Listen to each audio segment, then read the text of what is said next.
We're going to start our last lecture of this series. Dr. Trueman promises that things are going to start looking better as he talks. We've been going downhill and downhill and downhill. Now we're going to come up and find the solution to all the problems that is the world. Is that correct, Dr. Trueman? All right. So if you find your way back to your seats, Trueman, they're all yours.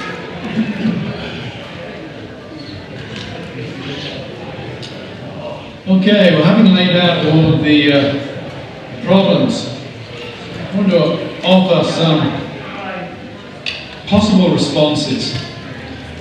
Clearly, the overall narrative that I've told is a somewhat depressing one, partly because there's clearly no single silver bullet.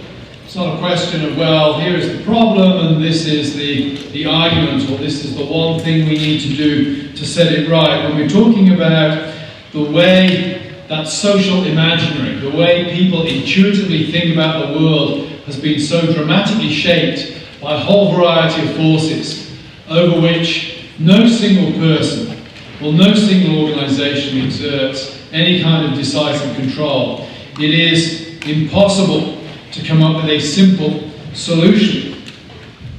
I also think that we need to accept as churches that the last vestiges of a social imaginary that were shaped at some level by Christian intuitions or by Christianity are rapidly vanishing. So those of us whose imaginary is somehow informed by Christianity do find ourselves in an increasingly strange and alien environment. And I think also the capacity for Christians running away from the challenges is rapidly diminishing. It's amazing how when I've given versions of this talk, these talks over the last 6 months, almost every church I speak at, I chat to some family that's been affected by LGBTQ stuff or that kind of thing. It's something that is encroaching on the lives of everybody. And I think, if your children have smartphones, then it's already there. So it's not something that we're able to avoid. So how should we respond to it? Well, the first line of response I would suggest is it's important to understand our own complicity in this. I mentioned last night that when Rousseau was writing his works, Jonathan Edwards is writing Religious Affections. And that is to say that the inner space is important, it does exist. But there are problems with the way that inner space is played out in modern society, and the church is not immune to those problems. I've already talked about the problem of religious freedom this evening. Not that I think religious freedom is a bad thing. I think it is better than any of the alternatives. But I think it brings certain risks and dangers and ways of imagining the world with it that are problematic. Very struck by the comment that Philip Reeve, the philosophical sociologist, made in his very important book, The Triumph of the Therapeutic. He said, in the Middle Ages, nobody went to church to be made to feel happy. They went to church to have their misery explained to them. That's a rather dramatic way of putting it, but it cuts close to the quick, doesn't it? I don't know how the Bible Presbyterians are. I do know in the OPC we're good on misery, actually. People do come to the OPC to be made to feel miserable. That's my belief. But anyway, I remember when I was pastoring a church and we grew to more than 100 people on a Sunday morning, and one of my colleagues in presbytery jokingly asked me, okay, so which doctrine are you soft pedaling on? Okay, so people come to church. But seriously, we all, I think, think, intuitively go to church to be made to feel good today. It's how we think about church, all of us. Prayers, personal and corporate, tend to focus on the alleviation of misery rather than on bearing it and coming to understand it. Now, that's not to say that prayers for the alleviation of misery are wrong at all, but that's generally all there is. And that's true, whatever type of church we go to. I would also say that often we tend to go to churches where the worship, the style, makes us feel good. And that's not a crack at contemporary worship services at all. There are those of us who like traditional worship because it appeals to us. We might give biblical rationales for it, but I know that if I were to do that, I also have to be honest and say, I'd rather sing hymns and choruses. I just prefer hymns. Maybe I'm overstating things, but I think most of us, if we're honest, would have to admit that our choice of church is not entirely driven by theological conviction. That it's partly, at least, driven by a tendency towards a kind of expressive individualism and a therapeutic view of the self.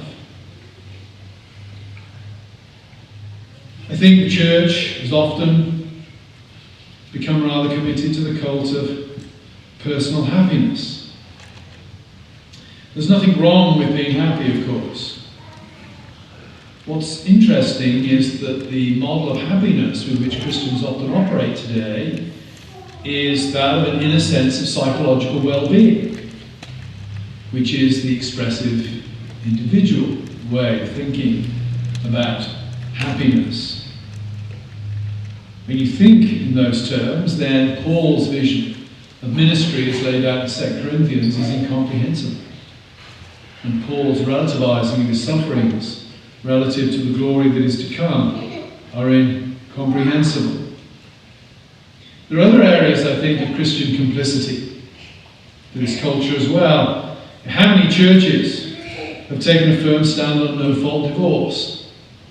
Can't elaborate the argument here, but I would say the concept of marriage that lies at the heart of no-fault divorce is almost exactly the same concept of marriage that lies at the heart of gay marriage. Churches were very outspoken on the latter and virtually silent on the former. Without wanting to say, well, this may put it in a rather controversial way. I don't mean it in quite the way I'm expressing it, but I might express some sympathy for a gay couple who get rather upset at churches that sat so lightly on divorce, refusing to allow them to get married. I can at least see the logic of their argument at that point, even if I don't agree with it. How we can address these things is not easy. But I want to suggest a couple of things. First of all, I think the church needs to repent in these areas. We need to repent of our complicity in the broader culture. Secondly, I think an awareness of our complicity should cultivate a level of humility in how we engage with those with whom we disagree on these matters. The Pharisees' prayer, I thank you, Lord, that I'm not like other men. The antidote to that is understanding how complicit we are with other men in what has gone on in our world. And even though we're not able to airlift ourselves out of this culture, I do think that once we're aware of the culture, self-policing becomes at least more of a possibility. Once we become aware of these ways that the culture shapes even the Christian imagination, we're able to pick up on it in a way that perhaps we weren't in the past. I think there is no ultimate easy answer, but perhaps members taking their membership vows as seriously as they expect their ministers to take their ordination vows will be a start. Because they're all vows, It's always interested me the trivial reasons people will break membership vows. They would never tolerate a minister breaking his ordination vows. The content of those vows is different, and ministers are rightly held to a more elaborate and exacting standard. But a vow is a vow. A membership vow is as solemn and as binding as an ordination vow. So that's my first point then. Be aware and take steps to repent and do better, if I can put it that way. Secondly, I think learning from history is a good thing. It's very interesting that as the position of the church in Western culture, particularly in America, is dramatically changing in a very, very short period of time, I've been observing on all sides of the Christian world a reflection on the past coming to the fore. A lot of Protestants seem to be attracted to forms of theonomy or reconstruction, wanting to go back to some putative Reformation kind of a settlement, where the Reformers really did call the shots within the broader culture as a whole. I've noticed the Catholics have a very similar kind of movement, integralism. Catholics don't want to go back to the 16th century, though. They want to go back to the 13th century. I find neither the 16th nor the 13th century particularly appealing, but I also find them highly implausible as models for today. We're simply not going to have a situation in America where the Calvins of our day work hand in glove with the civil magistrate. As I've said to a number of theonomists over the years, I'll start to take you seriously when you deliver me a single Supreme Court justice. There are no conservative Protestant Supreme Court justices. If you can't deliver a senior judge in the nation committed to your confessional position, you're not taking over the country for Jesus anytime soon. It just isn't going to happen. I think the historical analogue, to the extent that there is one, is not the 16th century, nor is it the 13th century. I think it's the 2nd century. And like all analogies, it's not a precise one. The whole point of an analogy is that there are always differences. But I would think the 2nd century offers some interesting precedents to today. In the 2nd century, the church, well, let's do the difference first. In the 2nd century, the church was working against the background of a culture that had never known Christianity. We are working against the background of a culture that has known Christianity and is in the process of dramatically repudiating. So there is a big difference. Having noted the difference, though, there are some similarities. And the first similarity, I think, is this. Christianity was little understood, despised, marginal sect.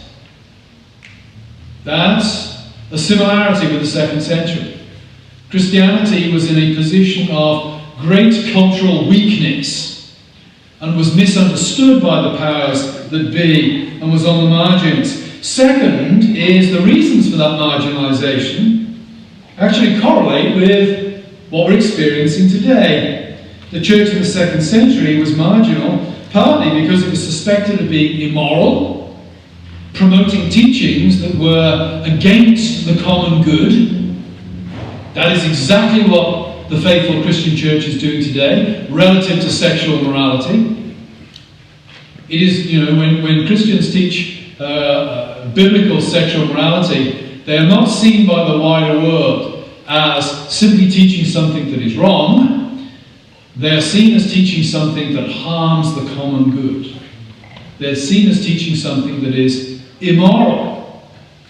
Secondly, Christians were seen in the ancient church as seditious.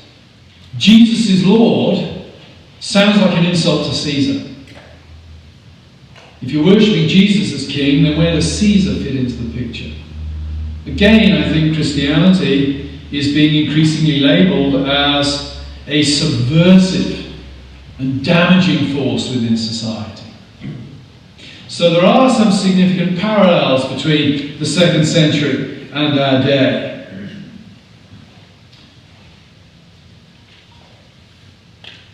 What can we learn then? How did the 2nd century church respond?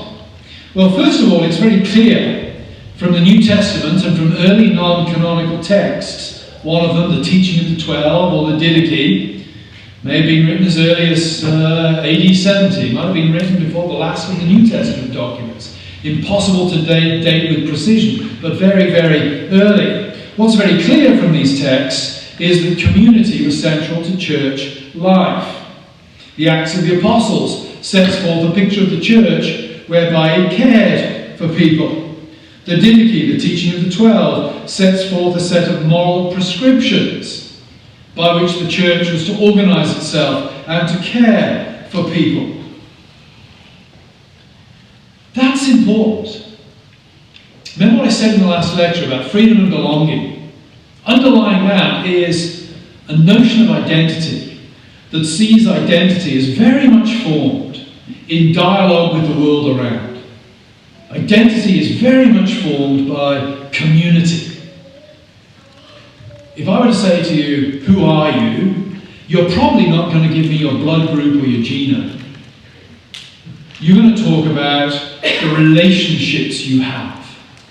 I might say about myself, well, I'm a husband, I'm a father, I'm a teacher, I'm an employee, I'm an Englishman, I like this sport.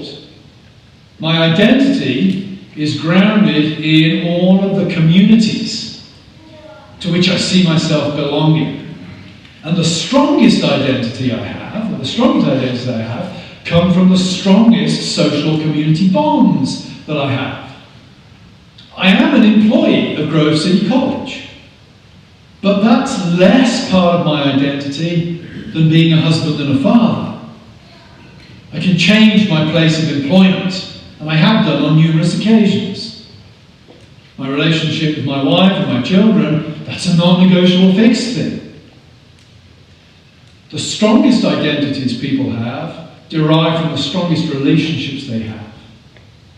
The church needs to be a strong community.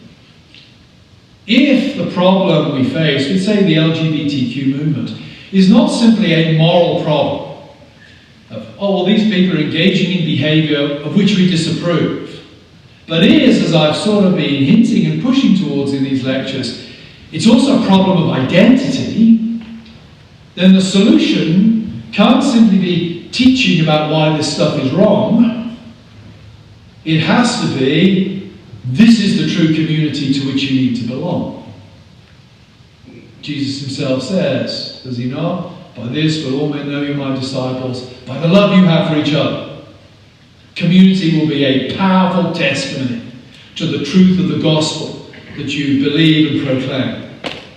So, I think community is important, and I would ironically say, we can learn a lot from the LGBT community on this one.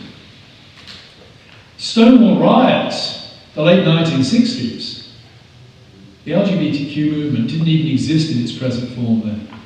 Now it is arguably the most powerful cultural force in the West, if not worldwide.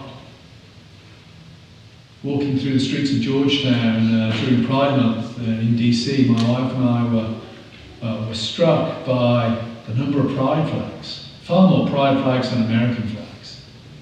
I was proud. Georgetown tobacco. I don't smoke my pipe very often, but if I do, it's full of tobacco from Georgetown tobacco.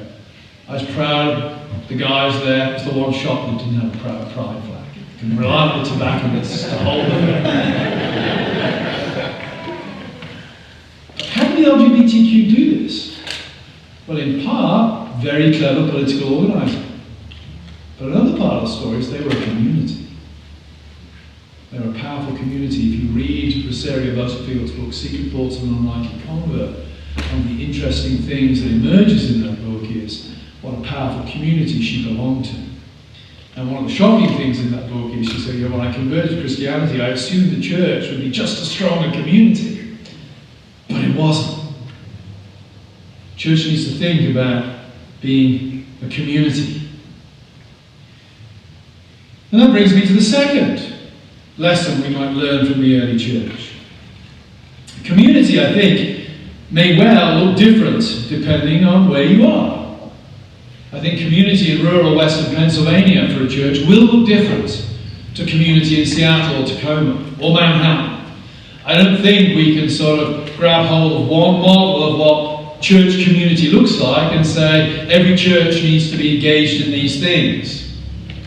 But I think there are certain commonalities we can pull together. Gathering on the Lord's Day, praying, singing God's praise, hearing the word read and preached, celebrating baptism and the Lord's Supper, giving to the church's work. These are all things that the church should do. They're all part of what constitutes us as a community. As going to the ball game and cheering for the team makes you part of the sports team you support's community, so being the church week by week makes you part of the church's community. I don't think we can reduce it simply to that. But it can never be less than that. It has to focus, I think, on that. Many Christians talk of engaging the culture. I think I know what they mean. And I think often it means something legitimate. They mean we need to witness to the culture. But I think our culture is most dramatically engaged today by the church presenting that culture with itself as a culture. As one of my former colleagues at Grove City used to say, the church does not engage culture, the church is a culture. It's a form of community rooted in liturgical worship practices and manifested in loving community that exists both in and beyond the worship service. Many talk of culture war. I think, again, the Bible uses martial language. I'm not averse to the language of culture war. I find it communicates less and less positively to the kids between 18 and 22 that I spent my life teaching. And so I've been trying to encourage them to think about the church as cultural protest. The church can engage in cultural protest without beating anybody up. The church engages in cultural protest by being an alternative culture, by walking to the beat of a different drum, by convicting the world, by showing it that there is something better, by giving it a vision of what it means to be a true human being. Again, if what I've been saying in these lectures is true and I've not had time to elaborate it, the problem we face today is the world around us operates with an utterly incorrect anthropology and has built its society on a fundamentally incoherent anthropology that man is born free and everywhere is in chains. It's complete rubbish, but it grips the imagination and the intuitions. The church can build a society, the church, on a correct anthropology. And ultimately that has to be more compelling because it's more true. This approach, I think, is certainly hinted at in the 2nd century Christian literature, the Greek apologists. They don't spend their time bashing Roman culture.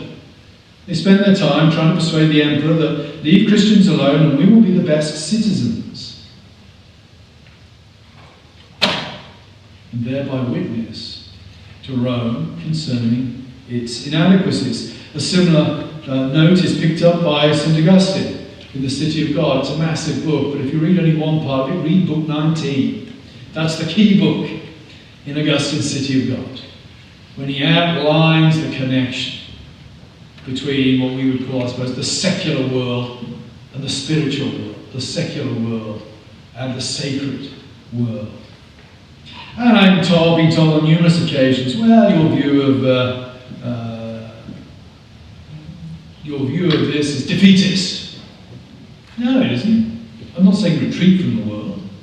We've all got mortgages, student loans, etc., etc. We're not part of the world, but we can be an alternative community within the world. And just because you've got 40 guys on Facebook shouting about theonomy, that doesn't mean you're making any impact whatsoever. It doesn't mean you're making any impact whatsoever. You can't even get a Supreme Court justice. We've got to refocus on the local. Jesus isn't taking over Congress anytime soon, I don't think. Most of us, I used to lament this in my congregation, I had people in my congregation spend all their days on Twitter insulting other people in a desperate attempt to influence them, and I've never understood how really insulting people is a way of bringing them over to your side. You know. Never worked in the Reformation. Maybe it'll work today. There's not a lot of evidence for that. Spending all their days trying to influence people they didn't know, whom they'd never meet, and over whom they could never have any influence, and neglecting to have influence over the people they sat next to on a Sunday by being good role models, by mentoring and tutoring. I think we need to think local. You and I are never going to change Congress, but we can change our local communities by having an influence on the real people that come in and out of our lives. And is it defeatist? Well, I've said to students, you know, I say, use your historical sense and tell me what comes after the 2nd century. And I say, don't overthink it. Somebody brought up the 3rd century. Absolutely. I said, and what comes after the 3rd century? Don't overthink it. The 4th century. Absolutely. By the end of the 4th century, Christianity is the dominant force in the Roman Empire. Now, the Greek apologists didn't live to see that. And I don't think I'm going to live to see any major transformation in Western society. But I don't think that stops me having a responsibility here and now, doing things that could bear fruit 200 years down the line. Next point. Teach the whole counsel of God. I think one of the temptations of a time of great flux is that we can have our imagination seized by the issues of the moment, and we can put all our energies into that. And there's a sense, I think, where every time brings its own challenges that need to be addressed. In 1517, it is right that Luther addresses the issues of indulgences. It would be a waste of time to do that today because it's not an issue. But it was right that Luther focused on that in 1517. It's right today that we think about the trans moment and same-sex marriage and all of these other things because they're creating peculiar challenges in our day and generation. But there is a danger that we can become so preoccupied with the specifics that we lose sight of that bigger mandate to teach the whole counsel of God. Why do I think transgenderism is wrong? Because I have a grand scheme of what reality is about, grounded in my understanding of the whole counsel of God, which means this particular issue can be dealt with relative to the whole. Remember, some years ago, it was mooted, somebody mooted me, do we need to add a chapter to the Westminster Confession on gay marriage? My answer was no, it might be useful for the church to produce a report to help pastors pastorally negotiate the issue. But the Westminster Standards are pretty clear on what marriage is, and they exclude all other forms of marriage implicitly. We need to be careful we don't end up doing a kind of theological whack-a-mole and always trying to address the issue of the day, and things move so fast that certainly in the OPC, by the time we've addressed it, you know, a 30-year study committee or something, goodness knows what we'll be pressing on the church at that point. Teach people the whole counsel of God, because then we equip people to handle the specific problems that pop up in their lives. The chaotic nature of the times is no excuse for abandoning the church's task of teaching people the whole counsel of God. It's why I think creeds and confessions are so useful and helpful. Because, you know, time is a great corroder of rubbish. And if a confession has stood the test of time, there's probably a reason for that. If it's spoken to generation after generation, there's probably a reason for that. And I don't know, many of you, and perhaps some of you come from churches that don't adhere to a historic creed or confession. It's not sinful to do that. It's not sinful not to have a creed or confession. I think you might find it helpful, given the chaos of our times, to have some broader historical anchor to allow you to guide how you think about teaching and priorities in the current day. A pedagogical strategy built upon documents that strive to cover the whole counsel of God, I think might prove peculiarly helpful. I would not teach a course on sexuality in church. I'd teach a course on creation and anthropology. in order to equip people to think about issues of sexuality against the backdrop of God's broader counsel and plan.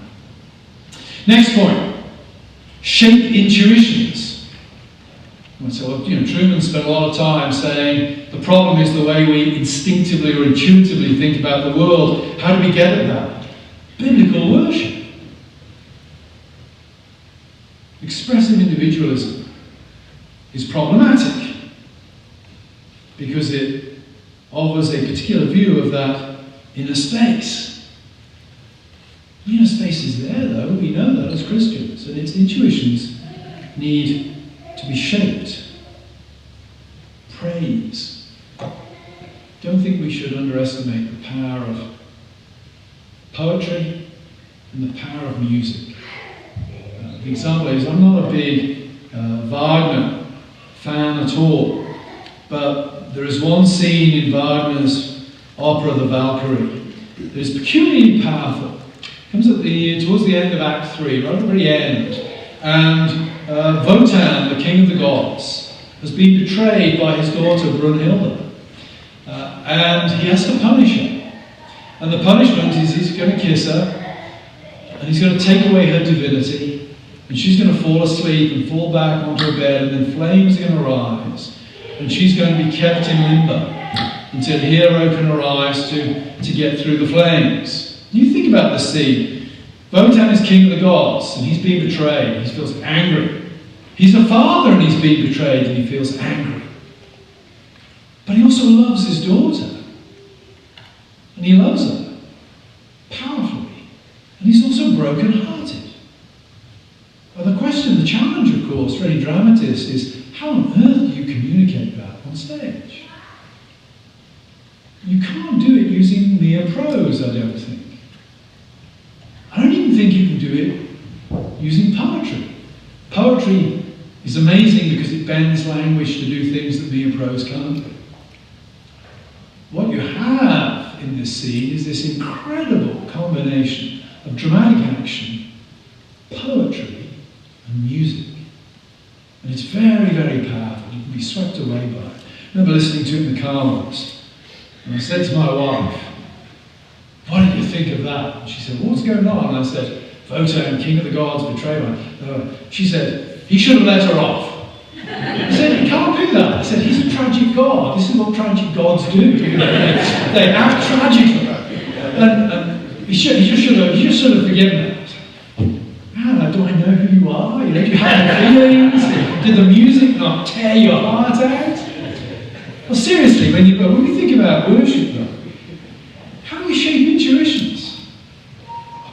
I think through worship, through careful choice of the words that are sung and the music that accompanies them. And please don't take that again as he's now going to come out swinging for the Trinity Psalter, which I happen to love the Trinity Psalter.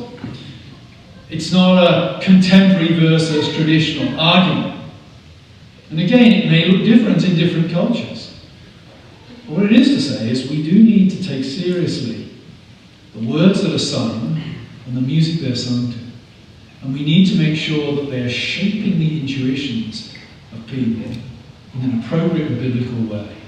Again, go back to what I said last night. It's why I'm a big fan of psalm singing. I'm not an exclusive psalmist. I've been an elder in an exclusive psalmody church in my time. And I had to make sure when I took the vow that I was merely agreeing to uphold the form of worship within the denomination, that I was not condemning good friends in other denominations who sang hymns and choruses, etc., etc. But I do think good psalm singing should be at the heart of every church today. Partly because they teach us how to lament, and I think it is a time for lamentation. But also because I think the Psalms are that perfect blend of the inner space brought into conformity with the Word and the will of God. Psalms present a view of the Christian life that is marked by joy, but which also knows sorrow and loss.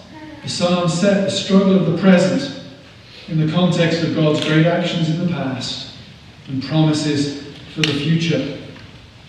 If, as I think we are, heading into a time where we're all going to be strangers in a strange land, that's the burden of many of the Psalms, isn't it?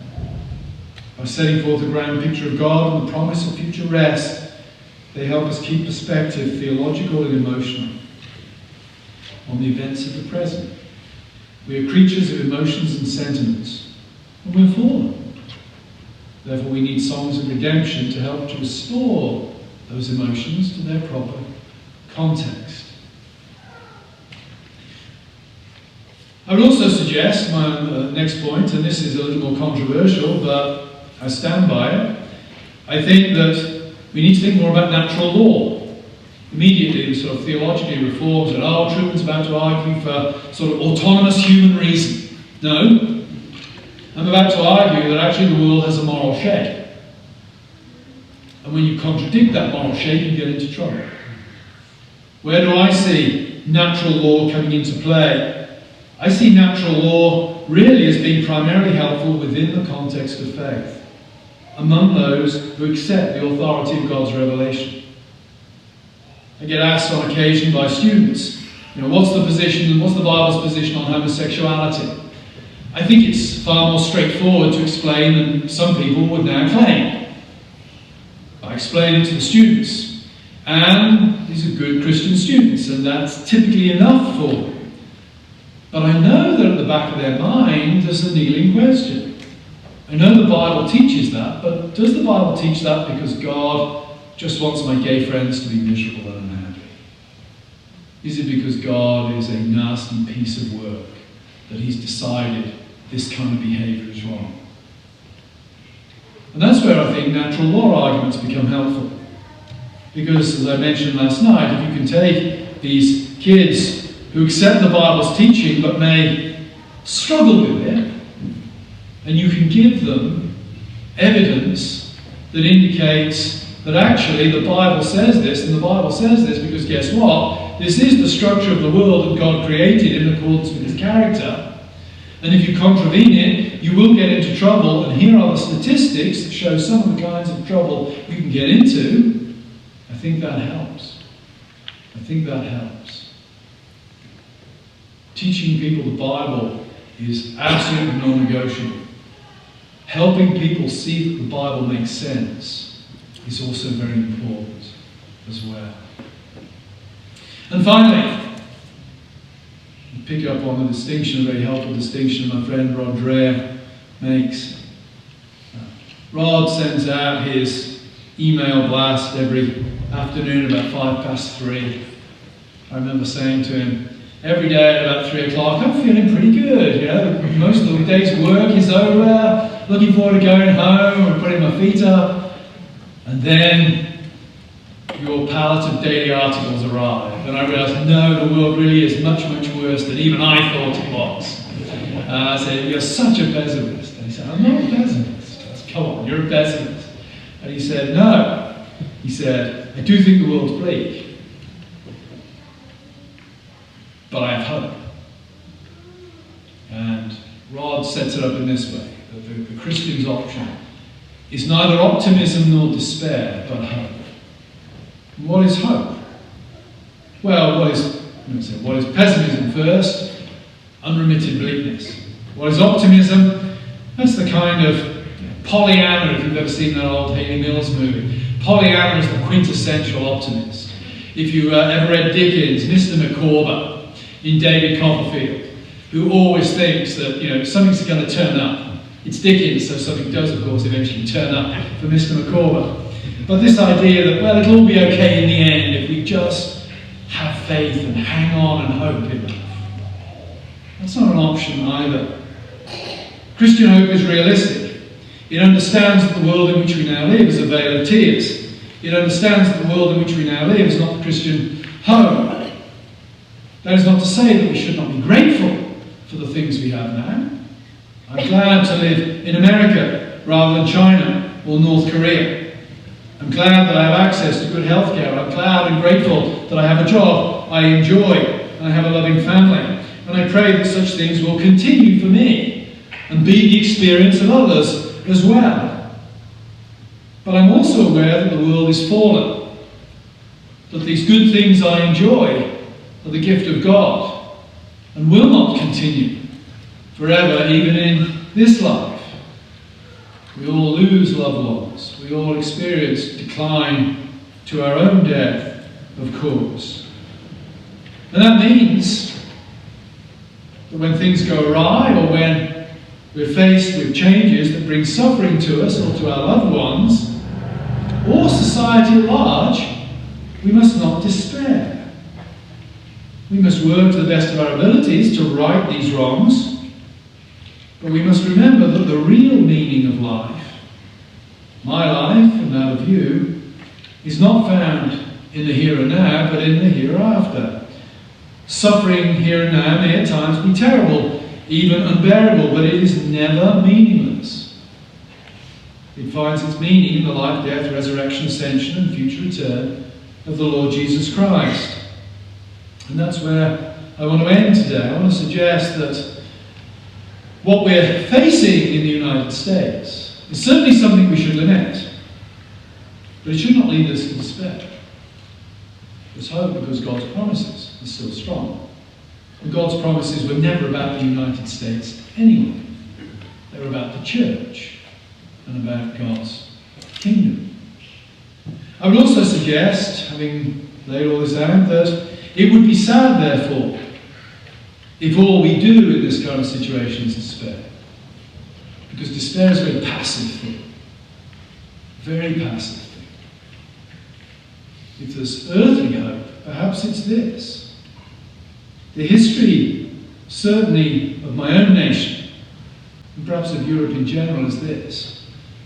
Marginal communities become strong communities. I grew up in the West Country, but I was born in Birmingham. Birmingham was the centre of the Industrial Revolution in the 19th century in England. The names of the factories and some of the towns and areas nearby where I grew up were named after the great industrialists of the 19th century. And many of them were Quakers. The Quakers were a marginal community. In England, really up until the middle of the 19th century, if you were not an Anglican, if you were a Roman Catholic or a Baptist or a Presbyterian or a Unitarian or a Quaker, you could not go to university, you could not hold a teaching job, you could not become a member of Parliament, you could not be a civil servant, you could not vote. You were marginal. What could you do? You could be a strong marginal community and you could make stuff. And that's what the Quakers did. They made great chocolate, as it happens. Much of the greatest chocolate in the world was produced by Quakers. The church has earthly hope. It's this. The marginalisation of our generation might actually be a tremendous opportunity to become a powerful community that will communicate the gospel and the gospel way of living to the next generation and the generation after that. And that's an opportunity, I think, painful as it is, for which we should be grateful. Thanks.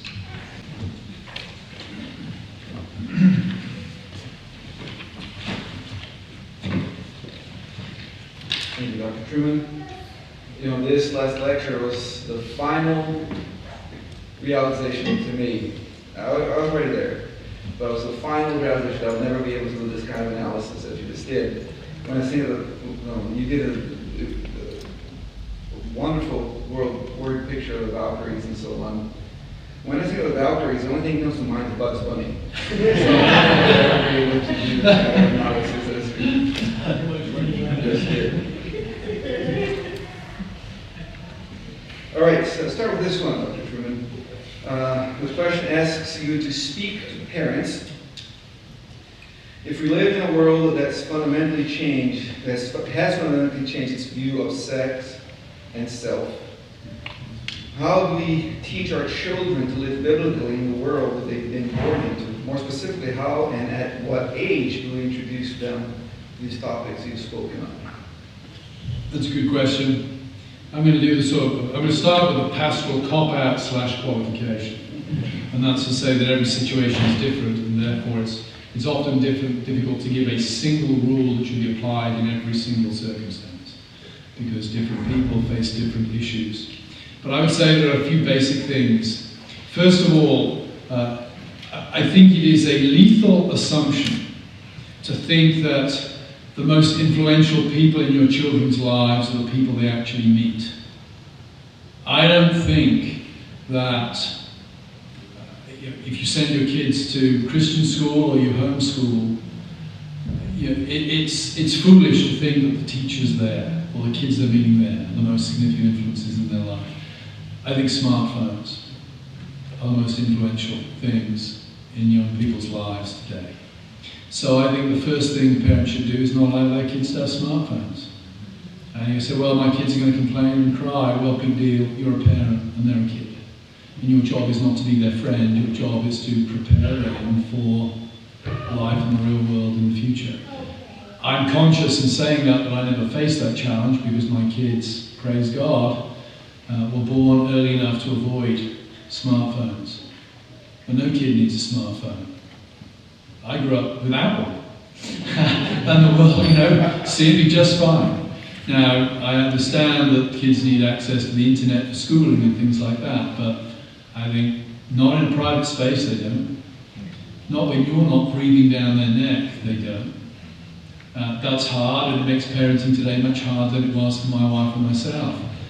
But that's an important thing. So I think the first thing is a negative thing, and that is make sure that you are mitigating the influences of YouTube, TikTok, etc., on their lives. And the best way to do that is not to allow them to have things that give them free, private access to that stuff. Secondly, when should you raise and discuss these questions? I grew up in an English family. I don't think my parents ever talked to me about this. And I do remember I went to an all-boys school watching a weird movie in a biology class where we had to sit and watch rabbits mating on the screen of the TV. And the teacher never explained to us exactly what was going on. So asking the English guy how to engage in sex education with your kids, that's not a good idea on the whole. But I would suggest when you do it, it needs to be done in the context of the whole counsel of God.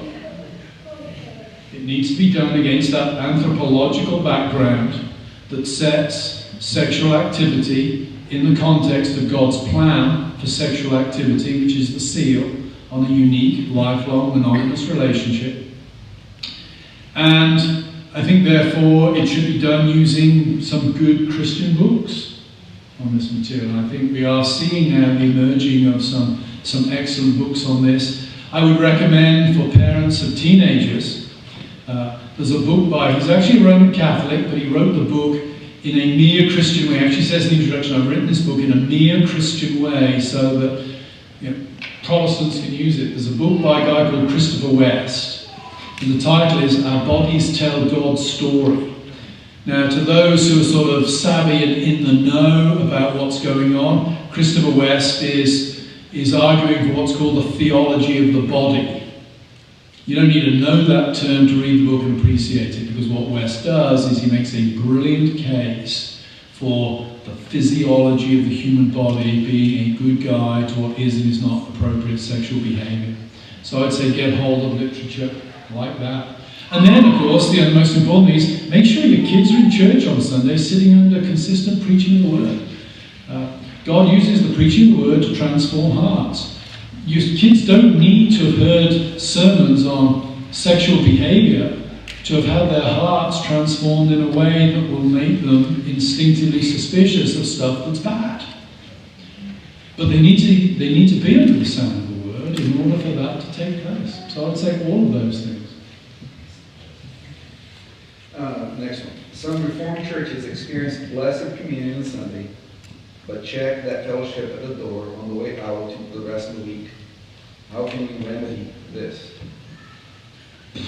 Again, it's one of those, I'm not sure there's a one-size-fits-all answer, because it might look very different in a place where all the congregants live very close together, as opposed to, I think you said in your church, people come from miles around. I'm not sure what it looks like, but I think it has to arise out of a proactive cultivation of friendships within the congregation that go beyond the Sunday service. That might take the form of congregational meals. It might take the form of informal get-togethers during the week. I just think we need to be more proactive in pursuing friendship and fellowship outside. I certainly think that hospitality should be a key component of that. One of the things my wife and I missed during COVID, and we're just getting back to doing now, is we love to open our home up for students from college.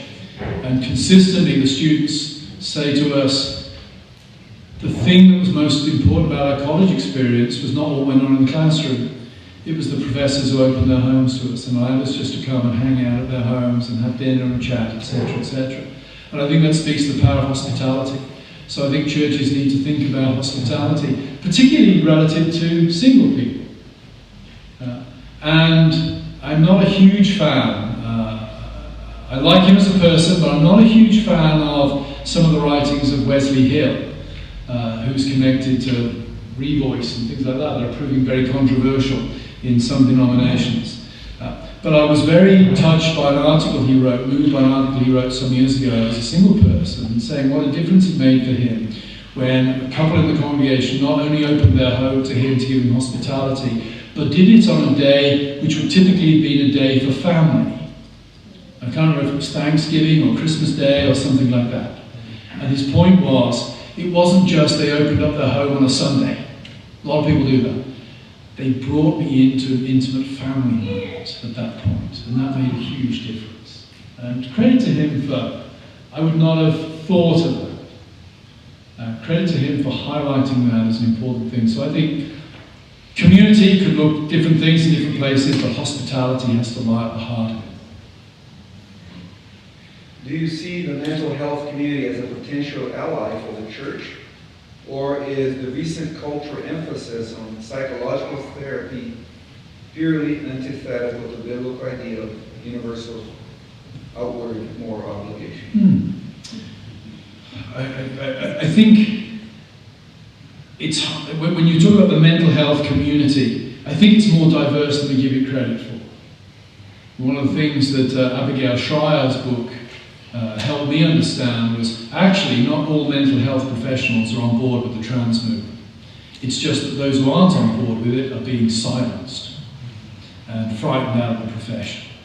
So, can the mental health community be helpful to the church? Certainly when I was a pastor, whenever somebody came to me with what I thought were signs of depression, not only did I try to talk them, to point them to biblical passages, etc., I always suggested they went to see their GP as well, in order to find out, is there something biological going on that's causing you to feel the way you are? Worst case scenario, is there a brain tumor there or something like that?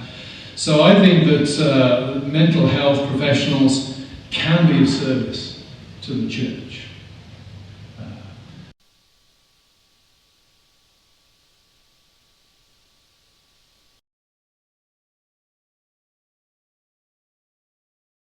Intimates making deliberate privations now.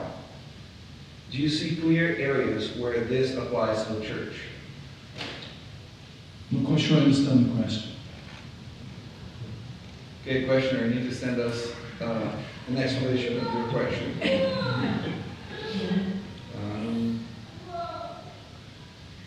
I'm not quite sure what's meant by privations there. That's what I'm wanting clarification on. Happy to answer the question, just need clarification on. We'll see if it comes in. Okay. That was my question. I don't mind saying that. It'll take a while. By privations, I mean refraining from certain things. So when you brought up the point of sort of the Middle Ages and those eras and how just the lack of technology, there was more deliberate hardship. I mean, it wasn't deliberate, there was forced hardships. Yeah. But with the advance of technology and how just easy everything is, do we need to, in certain regards, maybe actively deprive ourselves? Okay. So binging shows is a reality now. Hours just gone. Yeah. Is it something that maybe we ought to, as a community, as a body, say like, maybe this is something that really we need to look at and say, is this glorifying God, or something better be done here? Yeah, I think certainly it's something we need to think critically about. Again, it may look different for different people, depending depending on what your weaknesses or preferences are. One thing that I certainly think is, one thing that surprised me recently was reading an article that said that architects in America typically aren't building houses or designing many houses with dining rooms anymore, because sitting around a table and having dinner has disappeared. Most people now sit in front of the television and eat dinner. Now, do I ever sit in front of the television and eat dinner? Yes, I do. But I think that 3 or 4 times a week, my wife and I, even though we're now on our own, try to make a point of sitting at the table and eating dinner. I think that might be, as you would put it, a privation. Okay, as a family, we're going to switch off the television. I mean, when I was growing up, we never did anything other than eat at the table. Dad came home from work, we sat down at the table and we ate dinner, and then we were allowed to watch television after Dad had watched the news. And I think that one privation might be the reinstitution of corporate family meal times. One of the things I always struggle with American sport is football games 4 hours. I love rugby. I don't want to spend 4 hours of my weekend watching rugby. I don't get many hours off. I want to use them as well as I can. And I think that an awful lot of time is spent watching junk, which could be spent reading books. I'm going to stage my life now. I've got 20 years left.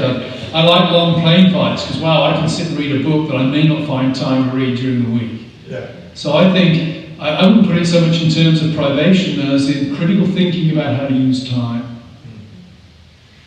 Thank you. All right, great, next one. Yeah.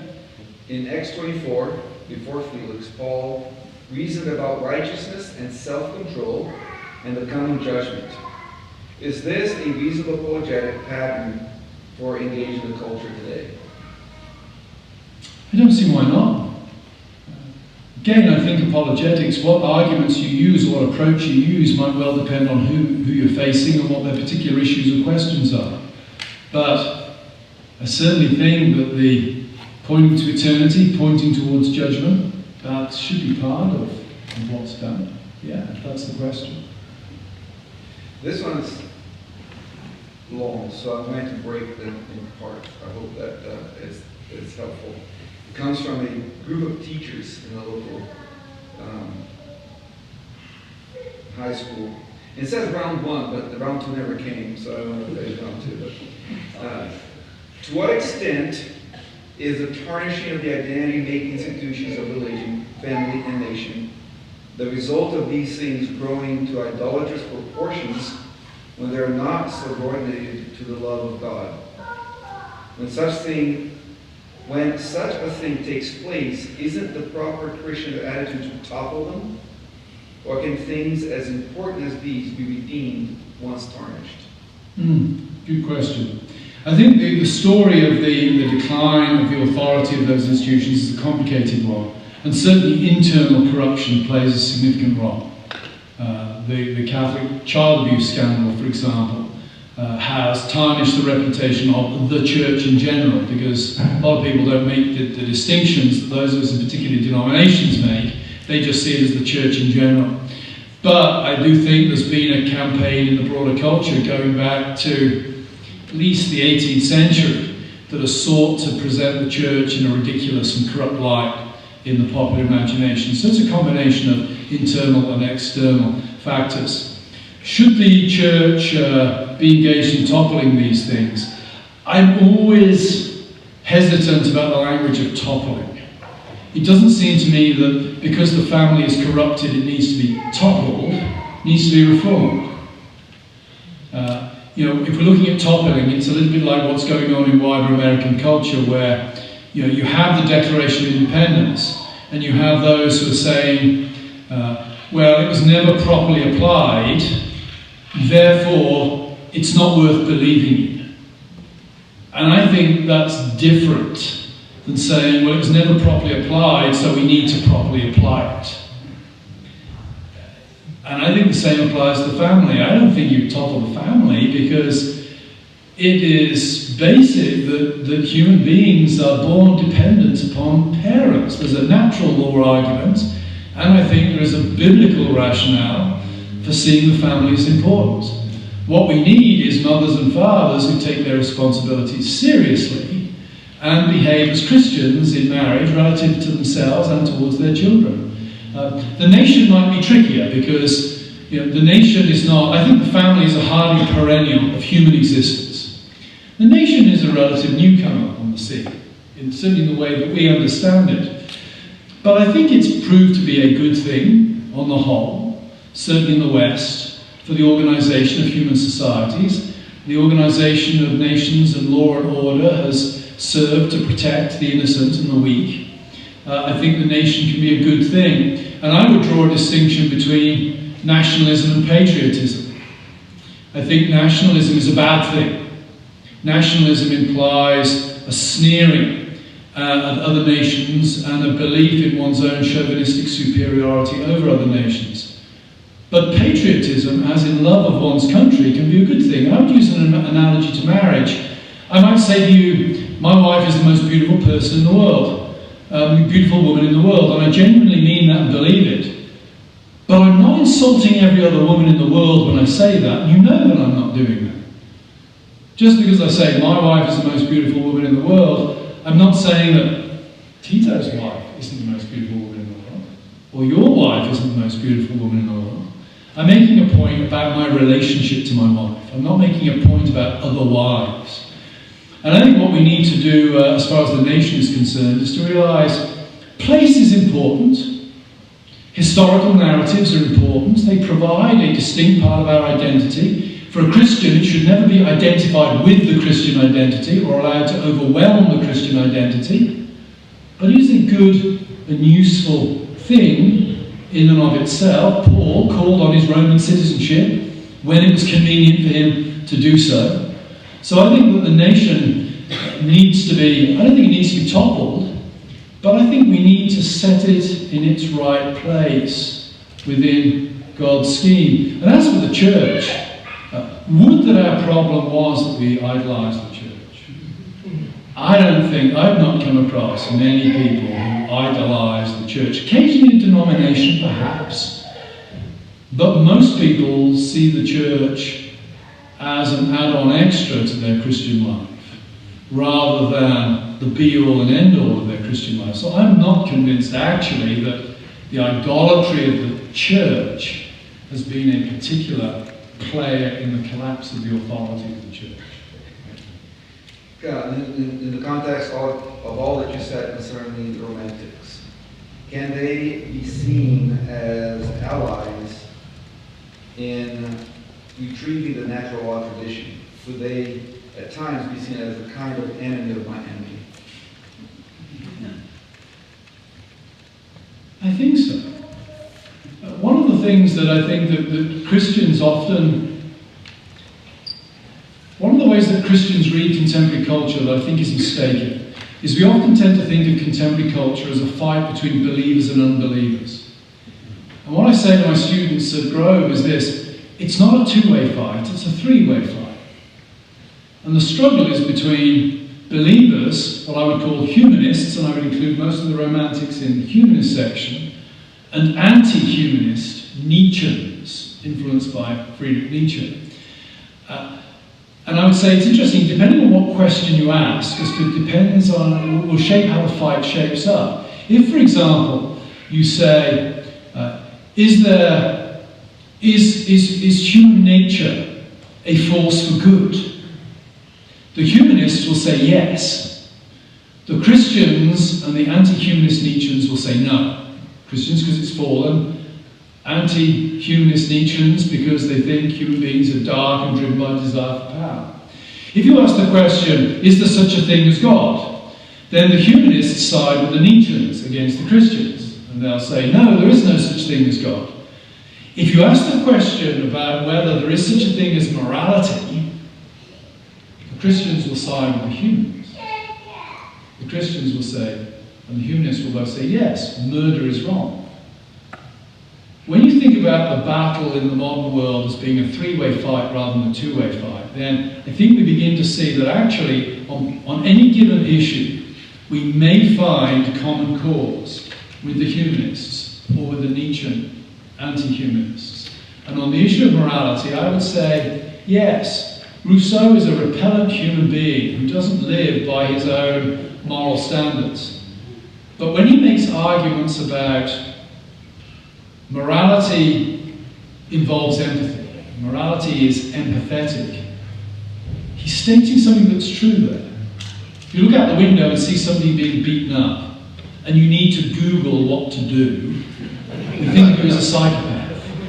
Or if you only go out to help them because you feel obliged to do it because the law tells you to do it, then we regard you as morally less than the person who immediately feels empathy for the victim and moves out to help them. And I would say that on issues of morality, if you are talking to a humanist, you might be able to find common ground in order to talk about and think through some of these issues. And that's where the gay marriage debate is interesting, because not all opponents of gay marriage are Christians or even religious. There are some who believe, even some LGBTQ people who believe that traditional family is good because it provides a stable structure that no other relationship can provide.